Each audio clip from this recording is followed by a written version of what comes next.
na hora que a gente saiu com água entrando em casa, assim, né, no pé. E aí, portanto, as prateleiras mais baixas eu esvaziei, né, botei os livros mais pra cima. Mas eu não imaginava, ninguém imaginava que a água fosse subir tanto, né, porque é uma coisa realmente inédita. E, bom, nem precisa dizer, né, ninguém imaginava nada disso. Então eu jamais pensei que a água subiria tanto dentro de casa, né, ela chegou a bater no meu quadril, mais ou menos. Então, no dia seguinte, que ela já estava mais alta, eu comecei a me dar conta que esvaziar as prateleiras baixas não tinha sido suficiente, né? Que a água ia chegar e...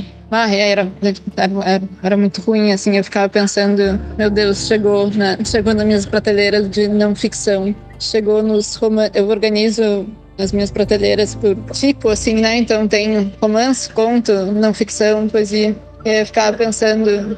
A água deve estar chegando nos romances dos autores cujo sobrenome começam com as últimas letras do alfabeto. Aí depois me dava conta, não, as últimas letras do alfabeto eu provavelmente salvei colocando lá no alto. Então deve estar chegando, será na letra T. E aí eu ficava nessa, não sei, quase uma paranoia, assim, né? Tentando imaginar por onde estaria a água.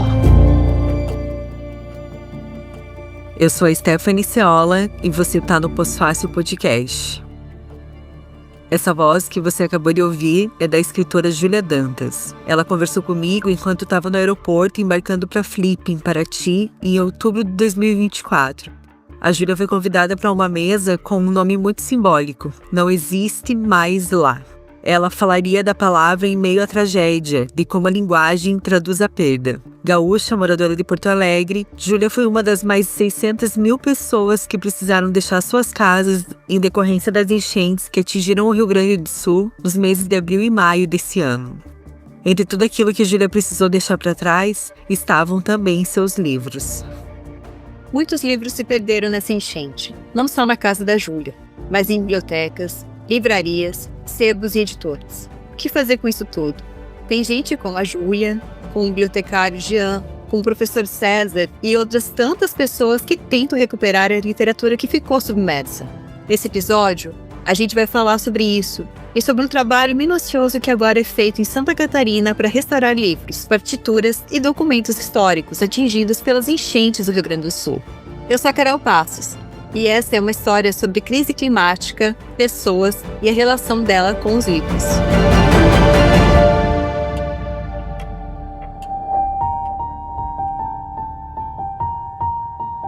É muito triste, né? Porque eu tenho... Enfim, imagina, eu sou escritora em Porto Alegre, numa cidade que não só tem muitos escritores, como é visitada por muitos escritores. Então eu tinha muitos livros com dedicatórias, super carinhosas de amigos, e perdi muita coisa. E aí é mais triste ainda que essas perdas se prolongam no tempo, assim, no sentido de... Teve livros que amigas... que sobretudo uma amiga levou para casa dela para tentar salvar, estavam úmidos, né? E ela tentou levar para casa para ver se salvavam. E eu achei, não, vai dar, né? Papel seca, vai ficar meio feio, mas vai dar certo. E aí 3 meses depois, quando eu voltei para casa, fui buscar os livros e aí quando fui abrir vi que não tinha dado certo, assim, eles tinham por dentro, meio que as páginas tinham se misturado, ou a tinta tinha se misturado, tinha virado um bloco meio único, assim.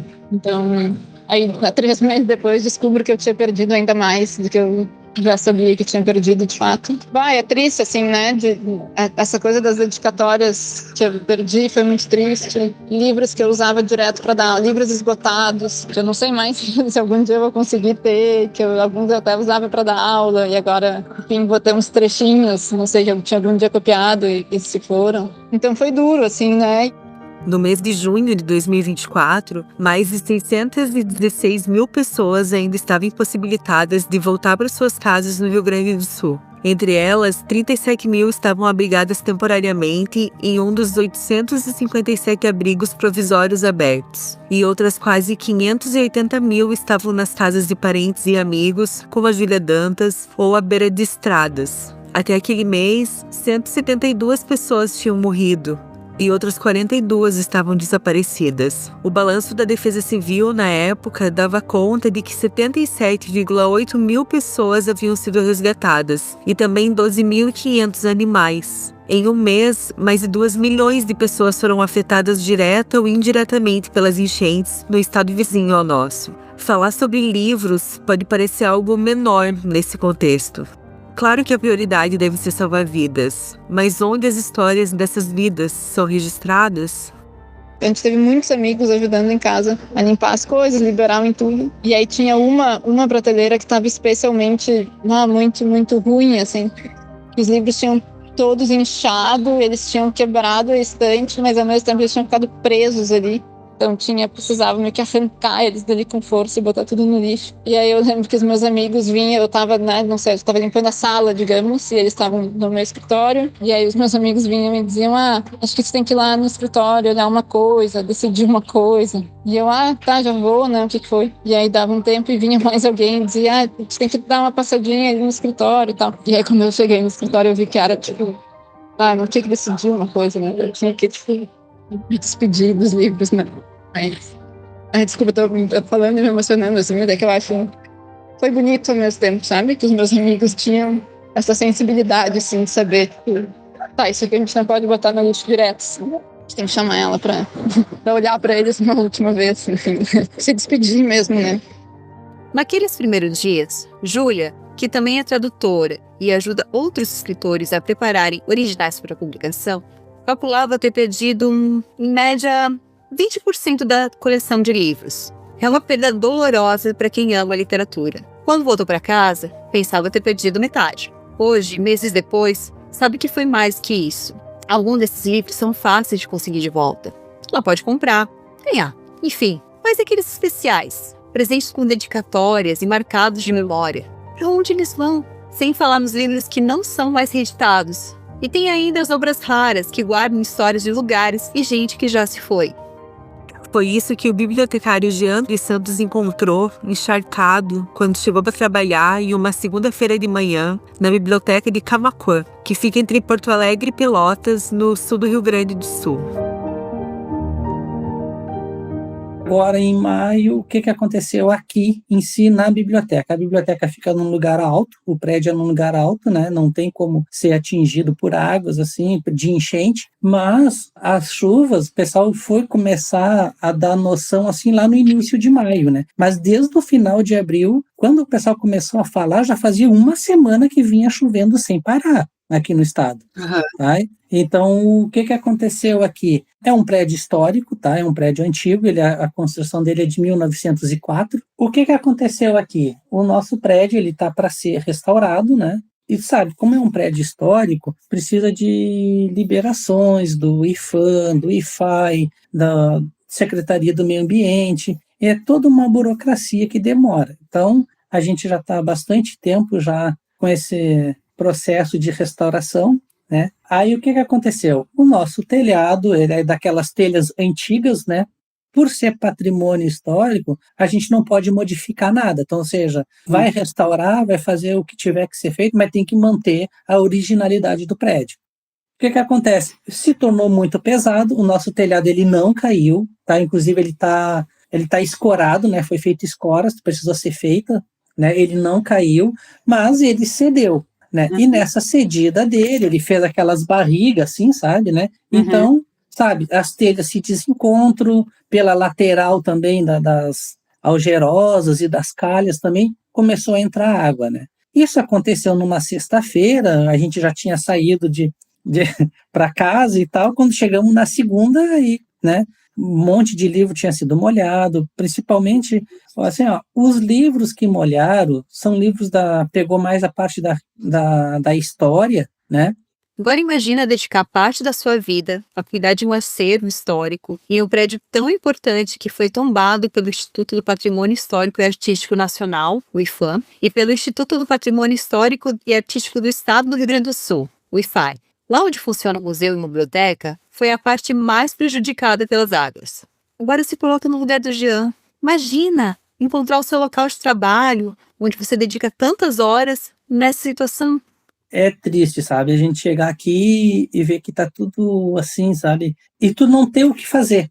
A gente não tinha balde, não tinha bacia, não tinha... Até as lixeiras a gente usou, sabe? Pegamos lixeiras, coisas assim, e aquelas de banheiro também, que é toda furadinha, a gente botou sacos para poder botar e não dava conta. Era muita água, sabe? E daí, agora, graças a Deus, mudamos de lugar, já mudamos de sala, porque ainda ficamos lá por um tempo, né? Foi colocadas as escoras lá, mas não resolveu. Tá lá ainda, acabamos de esvaziar a sala lá, né? Trouxemos uma biblioteca para outro lugar, outra está no mesmo prédio, tá? Só que em outro lugar, está do lado do museu. O caso de Camaquã não é o único. A Secretaria Estadual da Cultura estima que mais de 100 mil livros foram destruídos pela enchente que atingiu o Rio Grande do Sul no mês de maio de 2024. A maioria deles estava nos acervos das bibliotecas, mas muitos outros com moradores que tinham emprestado exemplares. Teve bibliotecas que ficaram com 11 metros embaixo d'água.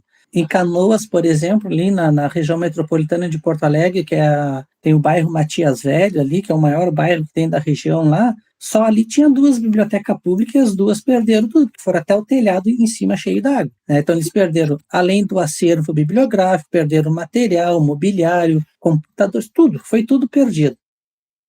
Por todo o Rio Grande do Sul, livrarias, editoras e outros espaços culturais viram seu patrimônio debaixo d'água.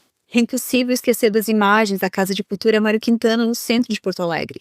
Esse prédio histórico, que foi um antigo Hotel Majestic, onde o escritor morou entre 1968 e 1980. Em seus 7 andares, a casa mantém o quarto do poeta, o acervo Elis Regina, a biblioteca de Érico Veríssimo, entre outras salas, teatros, livrarias e auditórios.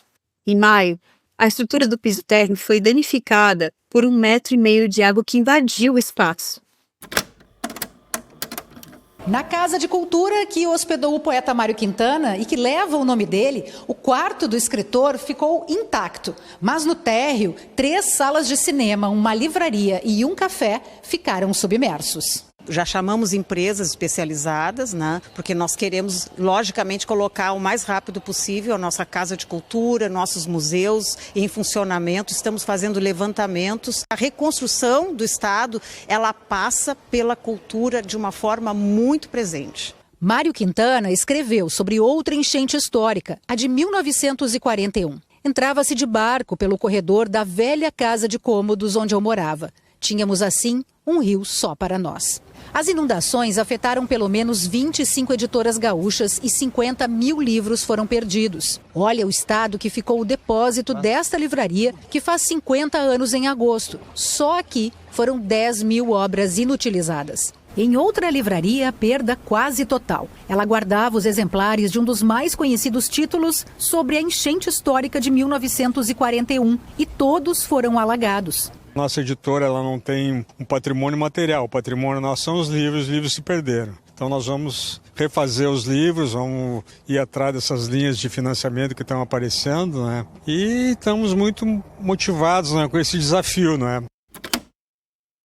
Distante pouco mais de 90 quilômetros de Porto Alegre e a mais de 200 quilômetros de Camaquã, fica o município de Igrejinha. É uma cidade pequena, cortada pelo rio Paranhana, e foi nas margens dele que seus principais equipamentos culturais foram erguidos, como a biblioteca e o museu. Os prédios foram alguns dos primeiros a serem atingidos quando o nível do rio começou a subir. Quem conta essa história é o Vinícius de Melo, secretário de Cultura de Igrejinha.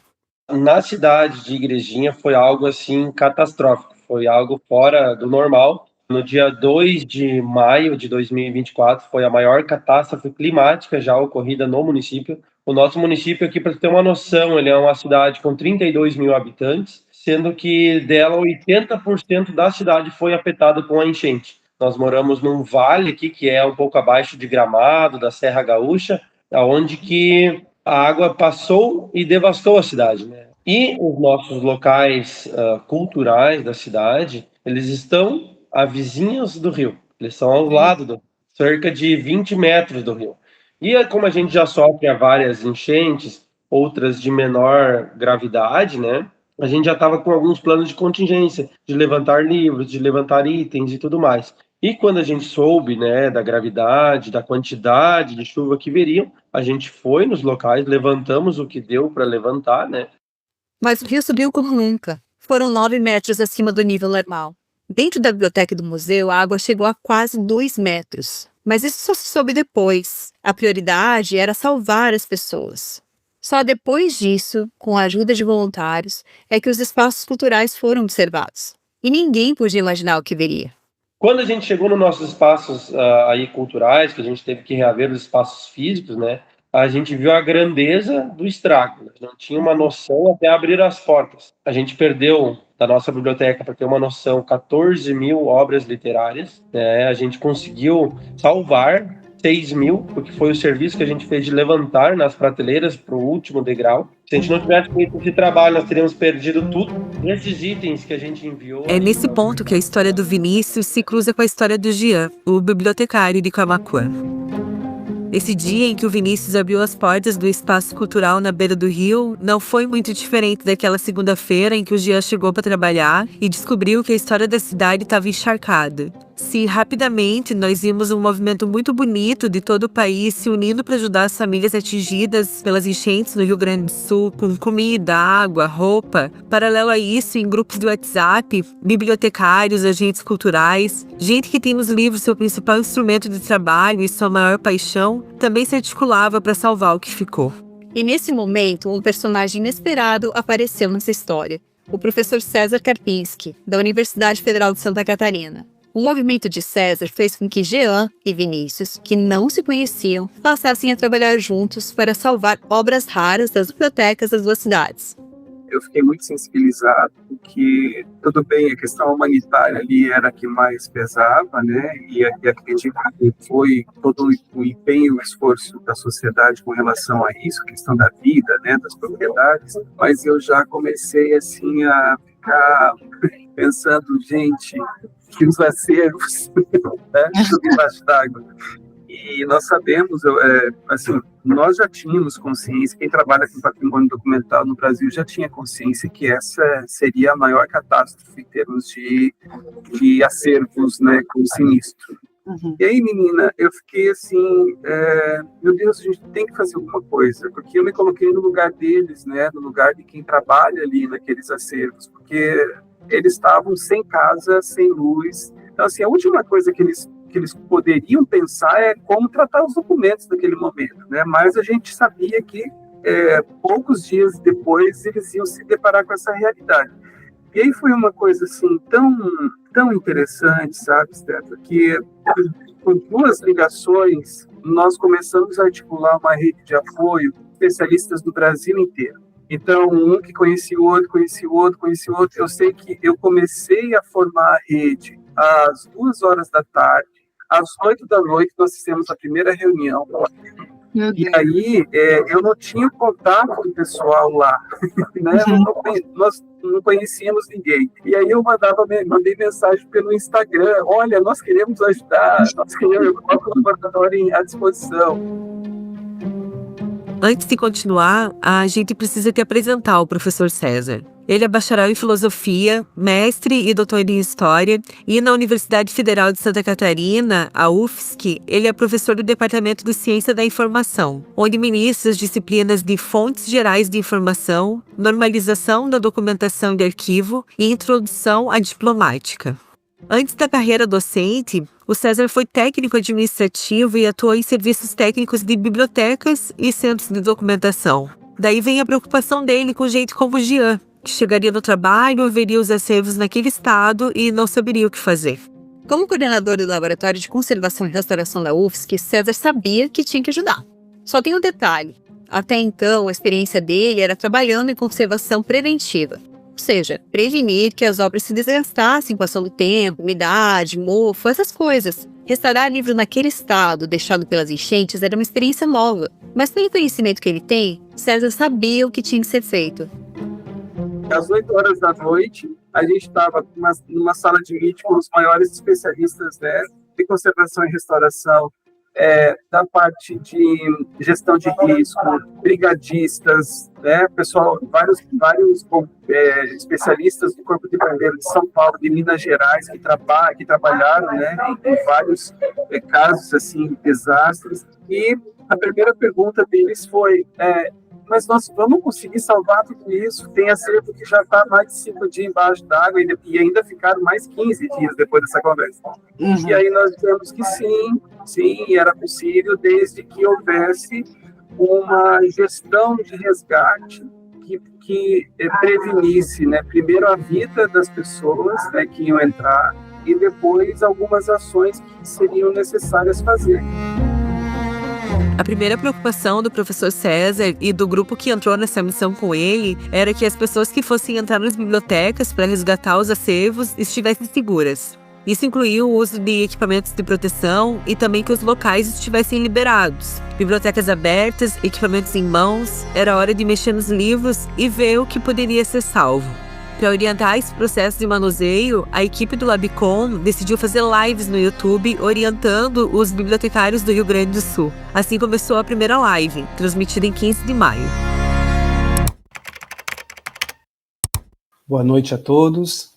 Sou César Karpinski, professor da Universidade Federal de Santa Catarina, onde coordeno o curso de Arquivologia e o Laboratório de Conservação e Restauração de Documentos. Em primeiro lugar, queremos manifestar nossa solidariedade ao povo gaúcho e reafirmar o compromisso de todos no auxílio para a recuperação dessa catástrofe sem precedentes no nosso país. Temos ciência de que, nesse momento, a prioridade de todas as ações é a humanitária, visando amenizar os impactos da enchente às vítimas, suas propriedades e demais áreas que afetam diretamente a vida de todas as pessoas atingidas.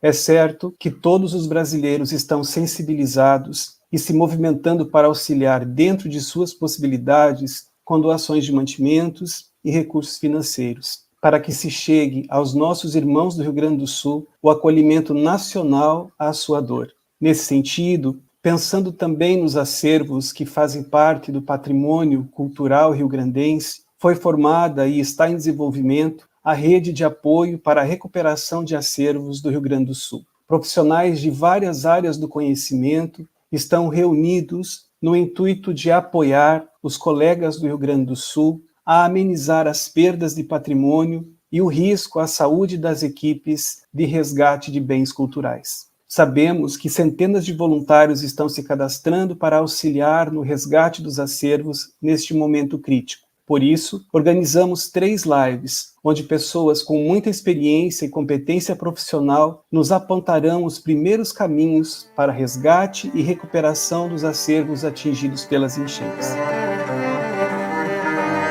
Entre as recomendações estava o processo de congelamento de obras, em especial aquelas mais raras e inéditas. Tá, e depois? Bom, depois o professor César ia ver o que fazer. E aí é aquela história, né? Quem inventa aguenta. Eles congelaram e disseram, professor, mas nós não temos condição. Aí eu disse, não, pode mandar para o laboratório que nós vamos dar um jeito. Nós nunca fizemos, mas nós vamos fazer. São pouquíssimos tratamentos que a gente tem no Brasil, Stefan, de descongelamento de sinistro. O Arquivo Nacional, as instituições de custódia nacional, elas sempre treinaram, né, as instituições para esse tipo de possibilidade. Então, olhava os documentos, ensinavam a falar, mas nunca ninguém não. Poucos foram as pessoas que trabalharam com um acervo congelado. Então, nós estamos aqui na UFSC, que é a primeira vez, eu acho que é uma das primeiras vezes no sul do Brasil, em que se está tratando documentos que foram congelados, né, na realidade, por uma enchente.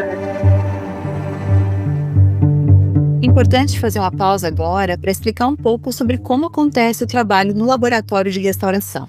Depois de descongelar os livros, que estão dentro de embalagens especiais, os técnicos verificam a estrutura, o estado e o tipo do papel dos volumes. Essa etapa de descongelamento leva em média 24 horas para cada documento. O professor César explica que essa etapa deve ir até meados de 2025. Isso foi planejado para que a secagem, a próxima etapa da recuperação, seja feita antes da chegada do inverno. Para secar as folhas, são utilizadas técnicas de desumidificação do ar e de entrefolhamento. seja, são adicionadas folhas com pH neutro entre as páginas para diminuir a aceleração da acidez do documento. Só depois das folhas estarem secas é feito o tratamento do papel. O papel passa por uma limpeza mecânica para retirar a sujeira superficial e depois, se necessário, pela higienização química, que retira os resíduos mais difíceis. Aí complica mais um pouco, porque caso precise desse banho químico, a obra passa por uma nova secagem, para então ser restaurada. A reconstituição do papel pode ser feita com remendo e enxerto, tudo para preencher cortes, rasgos e furos dos documentos. E ainda não acabou. A fase final é a etapa de acondicionamento primário, que é quando acontece a reencardenação dos volumes. Para fazer tudo isso, a equipe responsável pela recuperação e tratamento dos acervos contará com a ajuda de 10 bolsistas, estagiários e voluntários do LabCom, orientados pelo professor César, além de pesquisadores e especialistas nas áreas de Química, Biologia e Restauração. Por ser um processo raro e difícil, nem todas as obras afetadas pela enchente poderiam ser congeladas e enviadas para o restauro. Foi preciso definir prioridades. Em Camaquã, o bibliotecário Jean, que num primeiro momento achou que tinha perdido uma série de documentos históricos, teve a difícil missão de selecionar o que passaria por recuperação. Os livros que molharam são livros pegou mais a parte da história, né? Mas os principais mesmo que a gente conseguiu mandar, que está aí no LabCom da UFSC, foi os relatórios do Núcleo de Pesquisa Histórica de Camaquã, o NPHC. Tá? O Núcleo de Pesquisa Histórica, então, ele realizou já vários levantamentos históricos aqui em Camaquã e a cada ano ele emitia relatórios e durante um certo período eles foram encadernados, né? Ficaram em formatos de livros, né? Então, só quem tem esse material é nós, né? Então, a gente, na verdade, eu não sabia o que ia fazer, a gente ia ter que descartar aquele material, porque não tem como recuperar e tal, mas aí, por ser biblioteca pública, a gente faz parte do Sistema Estadual de Bibliotecas Públicas do Estado do Rio Grande do Sul, né? O SEB, RS, e também tem o grupo do WhatsApp do Bibliotecários do Rio Grande do Sul, né? Que é Pessoas Bibliotecárias RS. Então, através disso, os pessoal tudo começaram a conversar ali, a falar como é que está a sua situação, e eu comentei ali também do que tinha acontecido. Nisso, então, a diretora, né, da Biblioteca Pública do Estado do Rio Grande do Sul, lá de Porto Alegre, e que também é a coordenadora do Sistema Estadual de Bibliotecas Públicas, entrou em contato comigo, né, viu meu número ali, entrou em contato comigo, eu expliquei, né, aí ela falou com a Doris, que é a coordenadora do Sistema Estadual de Museus, né, e foi então através delas, do contato com elas, que elas começaram a entrar em contato direto comigo, peguei então essa orientação com elas do que tinha que fazer, né? Mostrei, tenho vídeo, tem fotos desse material do estado que estava, e elas disseram, não, então congela, aí me disseram qual era o processo que tinha que ser feito, e eu e meu estagiário fizemos, né? O processo de congelamento, conseguimos com um colega, com o nosso secretário aqui de Cultura e Turismo, conseguimos através dele um fazendeiro aqui da cidade que emprestou o freezer, né? Então a gente fez todo o processo de ensacar os livros, botar em sacos pretos, aquele tipo de saco de lixo, né? Usar o aspirador para sugar, tirar o ar, selar aquele material, e daí levamos até lá o local e ficou congelado. 20 dias depois das obras raras que contam a história de Camaquã estarem congeladas no freezer de um fazendeiro local, o Jean ouviu pela primeira vez o nome do professor César. A Ana, que é a coordenadora do Sistema Estadual de Bibliotecas, me disse que tinha uma notícia boa e tal, que o LabCom tinha entrado em contato, o professor César, da UFSC, né, tinha entrado em contato e que eles iriam fazer o processo esse de restauração do material do Rio Grande do Sul. As duas primeiras bibliotecas selecionadas foram justamente as de Camaquã, do Jean, e de Igrejinha, do Vinícius. E uma parceria forte começou para recuperar a literatura e a história. Sim, Camaquã foi um fazendeiro que ajudou a armazenar os livros históricos congelados, e Igrejinha foi uma empresa de alimentos que ajudou a transportar principalmente partituras musicais que passaram pelo mesmo processo. Esses itens que a gente enviou aí para a Universidade Federal de Santa Catarina são itens de versão única, não tem uma segunda edição. São partituras, bibliografia, livros pessoais do professor Gustavo Adolfo Goetz, que é o nome que se dá à nossa biblioteca. Esses itens, eles estavam numa parte da nossa biblioteca reservada, era uma reserva, né? Não se tinha toque, as pessoas não tinham acesso, né, à retirada desses livros. É mais para a história, e temos como que museu, né? E aí, quando nós chegamos nessa ala, eu disse, não, aqui a gente não vai colocar a mão, aqui a gente não vai jogar fora isso aqui. A gente vai ver uma forma de tentar restaurar isso. As obras passaram pelo mesmo processo que as de Camaquã. Saco de lixo, aspirador de pó, congelamento. E mais uma vez apareceu o professor César dizendo, manda pra cá, agora é comigo.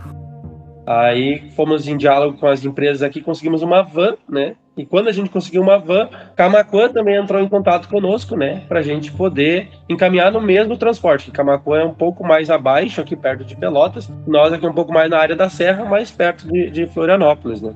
Então a gente tem um agradecimento gigantesco a todas essas pessoas, todos esses voluntários. O pessoal que levou aí, só nos cobrou o combustível e hospedagens aqui da cidade. Então não teve nenhum gasto, a gente só tem a agradecer. O Jean foi pessoalmente levar seus livros raros até a igrejinha, para que começassem a viagem em busca da restauração. Aí eu e o motorista aqui conseguimos, para não descongelar os livros, porque o professor César disse que os livros não poderiam ser descongelados, nós embarcamos o freezer dentro de uma caminhonete grande. E levamos o freezer até a igrejinha com os livros, lá entregamos na empresa, né, que ficou na câmara frigorífica deles, e voltamos para Camaquã, tudo lá. No dia 30 de setembro, os documentos chegaram à UFSC para restauração. Agora, um processo de diagnóstico está sendo feito para analisar de que maneira as obras serão recuperadas. É um processo lento, difícil e sem data para terminar. Mas um dia, essas obras históricas retornarão às suas casas.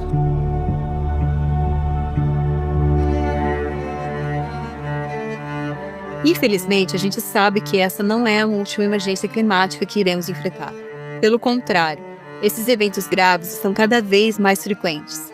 E as pessoas que trabalham com isso e a gente cobram políticas públicas urgentes e um olhar centrado também na preservação. O professor César espera que esse trabalho agora se prolongue. A gente tem uma demanda muito grande por gestão de risco nas instituições de custódia de acervo cultural. Nós sempre estamos secando gelo, né? Vamos construir um navio lá em alto mar, ou seja, quando a catástrofe acontece, aí se pensa no que poderia ter, o que se pode fazer. O que nós esperamos, né, com esse projeto, Stephanie, é criar um corpo técnico, né, de experts aqui na UFSC, que possa depois produzir cartilhas, manuais, cursos, né, de capacitação, de conhecimento mesmo acerca das possibilidades, né, de resgate, de acervo, para que as pessoas não fiquem sem saber o que fazer e joguem fora porque o papel molhou, não serve mais. Um defensor do livro, da história, do papel, o professor César está no centro desse processo, mas ele rejeita o título de protagonista. E eu vejo assim que o laboratório aqui tem assim sido noticiado como um protagonista, né? A imprensa adora essas coisas, inédito, o protagonista, né? Mas na verdade é um trabalho muito solidário que não é só do laboratório, né? Eu tive o start de pegar o telefone e fazer alguns contatos, mas a maior parte do conhecimento que eu recebi, né, nessa rede, porque nós não tínhamos ainda experiência com isso. Então, esses especialistas começaram a dialogar, então a gente criou muito mais conhecimento sinistro com água a partir desse movimento. Então, nós nos beneficiamos talvez muito mais, né, do que eles. Então, as instituições protagonistas são eles, né? A Igrejinha Camaquã, que amassou barro para ir lá separar as obras, congelar e decongelar. Não, nós estamos fazendo o trabalho mais fácil, porque se eles não tivessem feito isso, selecionado, nada disso estaria acontecendo. Então, destaco esse papel solidário, né? Esse movimento multidisciplinar que fez com que isso esteja acontecendo, né? O laboratório é só uma peça aí dessa engrenagem que é muito maior. Esse movimento de solidariedade liga Santa Catarina para o Rio Grande do Sul, mas esse não foi o único trabalho desse tipo. Além do restauro feito pela UFSC, a população também se mobilizou e doou livros para ajudar a recompor os acervos das bibliotecas. A campanha Juntos pela Leitura do Rio Grande do Sul encerrou em setembro com uma arrecadação de 72 mil livros para repor os acervos das bibliotecas públicas impactadas pela enchente. E são eles, os livros, que irão contar a história dessa calamidade, que não sabemos até que ponto pode ser chamada de tragédia em um mundo que grita por medidas urgentes de combate à crise climática. Foi uma coisa brutal e gigantesca e que, em diferentes graus, afetou todo mundo, né? Obviamente, tem pessoas muito mais atingidas do que eu, tem pessoas que perderam a vida, pessoas que literalmente perderam a casa, né? Não tem paredes para os quais voltarem. Tem pessoas que foram muito menos atingidas porque ficaram sem água ou sem luz durante muito tempo, mas todo mundo foi atingido em algum grau. Então é uma coisa que, assim como a pandemia, eu acho que de alguma forma se torna um pouco inescapável, sabe? Assim, se tu vai escrever um livro que se passa nos dias de hoje, não tem como não falar na enchente.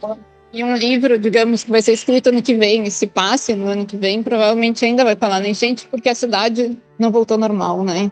E além disso, acho que tem a dimensão de processar o trauma, que também acho que vai aparecer em narrativas daqui para frente, porque eu vi que eu sou professora de oficinas literárias também, né? Tem 2 turmas, e nas 2 turmas já apareceram contos que, de alguma forma, trazem a enchente. Então, para mim, é meio que uma amostra, assim, de que as pessoas precisam falar sobre isso, precisam escrever, precisam lidar com isso literariamente.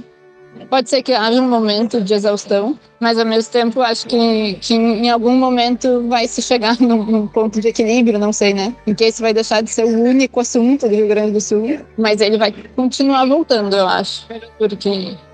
Porque em grande medida ele não acabou, né? Assim, eu já voltei para minha casa, a minha casa está quase reconstruída, mas tem muita gente que não tem casa para voltar, ou gente que tem uma casa, mas mora num bairro que ainda não foi devidamente limpo pela prefeitura, então a pessoa não consegue voltar para sua casa porque ainda está cheio de entulho na rua. Tem as pessoas que estão agora nessas casas temporárias, então e ninguém sabe ainda o que vai acontecer com cidades como no Sul, Roca Salles, né, todo o Vale do Taquari, ninguém sabe o que vai ser feito, assim, né, vão reconstruir essas cidades no mesmo lugar, elas vão ter que ser reconstruídas em outro lugar, elas não vão ser reconstruídas, enfim, ninguém sabe. Então, acho que também por isso, tudo isso vai aparecer na literatura feita aqui, ou, né, por pessoas que têm algum vínculo com o Rio Grande do Sul, porque a enchente, né, as águas baixaram, mas a enchente não acabou.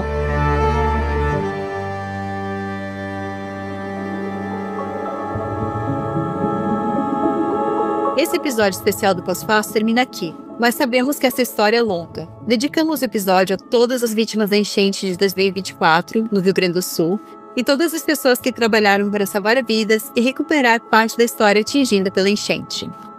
Esse podcast é uma produção do Pós-Fácil Hub de jornalismo em áudio. A narração é de Carol Passos e Stephanie Ceola. A produção, entrevistas e roteiro foram feitos por Stephanie Ceola. A edição, sonorização são de BZT Studio. Esse episódio usou áudios de Jornal Nacional e do Labcom da UFSC. Saiba mais sobre o nosso trabalho e como apoiar em postfacilhub.com.